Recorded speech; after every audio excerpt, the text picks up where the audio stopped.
more cinematic is hurting the industry. So I'm just putting that out there for Alex Mitchell. But that also got me thinking about you guys are making indie games yourselves, and you know the two games. Well, Fez was 2.5D. Well, no, it is 3D, I guess, right? It's somewhere in the middle. The gameplay is 2D, but right. 3D. 2.8. I'm wondering, you guys. I'm assuming you guys play 3D games as well on Xbox and things. Is there the next game that you're working on? Is there a push to make it 3D, or are you going to stay with the 2D gameplay? And is there a need or a want to make it cinematic as well?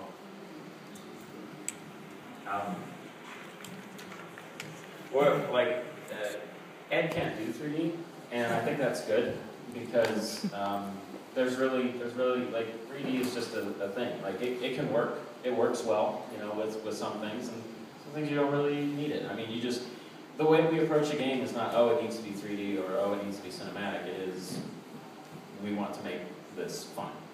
Like our next game isn't overly cinematic, and it tells like a really kind of weird tale. I can't really go into it, but it's the actual cinematic aspects of it aren't the driving force behind making the game. The actual gameplay is what we're kind of going for. So I mean, there's no real push for us to go crazy 3D, overproduced, crazy cinematics, voice actors, or anything like that. That being said, if we wanted to do that, then we would. But at this time, there's no real desire. There's no desire to make Team Meat more than just Ed and I, and that's just really kind of how we approach it. It's just what we want to do. Like, who knows, in like 5 years, maybe we'll want to hire a whole bunch of people and make, like Metal Gear Solid 5 or something like that. Well, probably be 7 at that time. But, if that's what we want to do, then that's what we'll do it. Your friend, though, like, what overly cinematic is he talking? Like, what game is he talking about, or what? I was a little confused about that myself. I know he kind of plays. He gets into some real deep indie stuff, so I can't comment on the games that he's playing. Right. But I think there's some of them that are like crazy cinematic and still pretty awesome. I haven't actually gotten to play a chance to play it yet.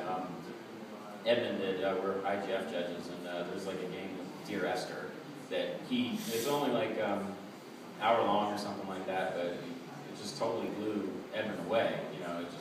He just said it was amazing, and from what I've heard, it's just an overly just huge cinematic game, and it's all in 3D. It's made with Source. It's made with Source. I mean, it from what he told me and what little I've seen of it, it's okay that it's overly cinematic because that is what the game is. It is supposed to be that. It's not like cinematic for the sake of being like a movie or something. It's just that's what the game is. But it can be good and it can be bad. There's some really crazy cinematic games that I hate. I won't say them because I don't want to be mean. But yeah, I don't know if it actually hurts anything. But yeah, I don't know. Okay. The jump from 2D to 3D, it's not just like one more complicated. It's an order of magnitude more complicated to produce content and like get the controls right, and it's just so much more complicated.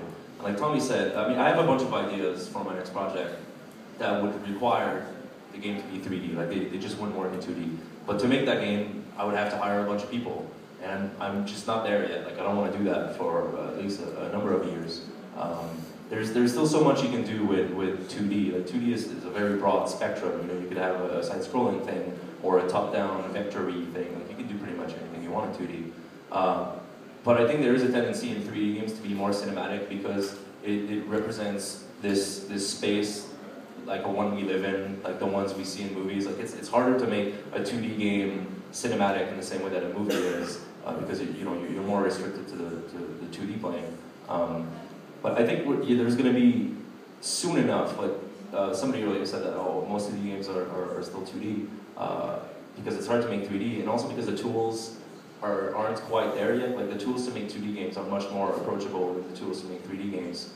But I'm convinced that the next generation, or maybe the one after that, of like young kids, young independent developers that grew up with these tools and are super comfortable with them, I'm pretty sure that there's going to be this kind of 3D revolution in indie games, but 3D games that are going to look like Virtua Fighter 1 with like no textures and like nothing fancy, because that way you get to skip the like 100 people working a million man hours to produce all the art asset, but you still get the third dimension, you still get to move in 6 degrees of freedom and things like that. I think there's going to be this aesthetic of like super lo-fi 3D that is going to be embraced by a new generation of independent game developers, and then you're going to start to see the kind of games that you can only make in 3D that the mainstream industry isn't making right now. And I'm really looking forward to that personally. Thanks. Can I make a side note on